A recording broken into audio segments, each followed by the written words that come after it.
In this video, we will learn how to add components to a solid edge assembly. As you can see over here, we have a ball valve assembly. And if I use the drag component, I can drag the handle.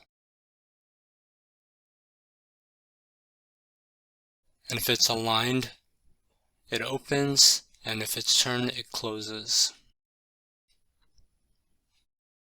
So as you can see over here, we need to add a few components to this assembly.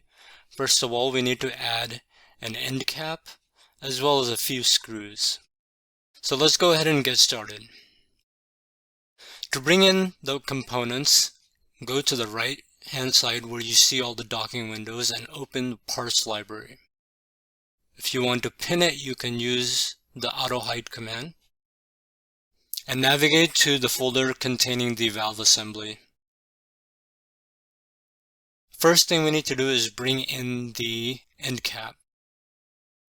And you can click on these to see a preview on the bottom. Now, if you use the left mouse click, you can click and drag. And the way that the preview is aligned is how you can bring it in. So let's go ahead and bring this in. Simply click and drag. The first thing we need to do is assign the assembly relationships. I will use the mate relationship. I want to align the back face of this end cap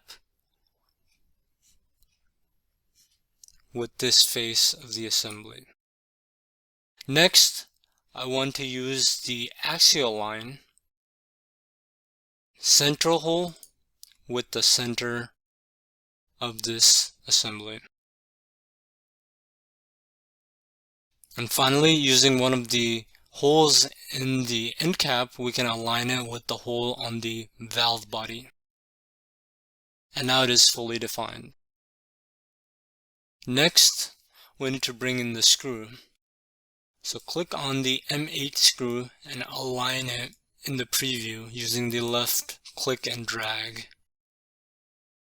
And finally, if we want to bring it in, just click on the M8 screw and drag it into the active workspace, or you can double click to bring it in as well.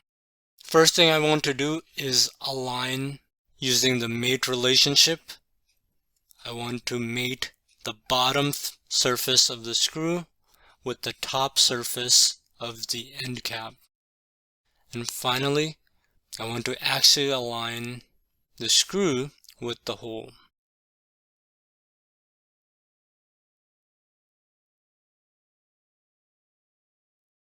Now, right now, the screw is not fully constrained because it's still able to rotate, and we want that. So, to get out of the assembly mode, simply right-click or press escape.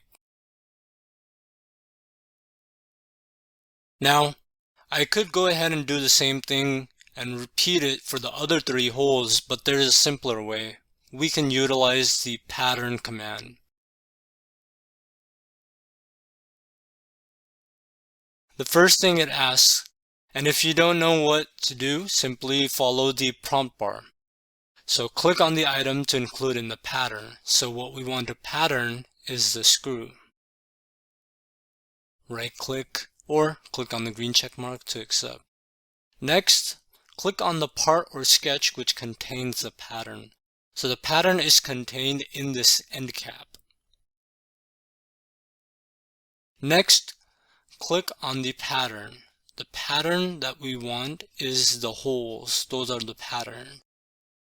And finally, click on the reference feature in the pattern. So the reference is this hole where the first screw is. And you can see it automatically creates screws in those holes. Now make sure to click on finish, otherwise the pattern will go away. And so you can see we were quickly able to assemble the screws in the end cap.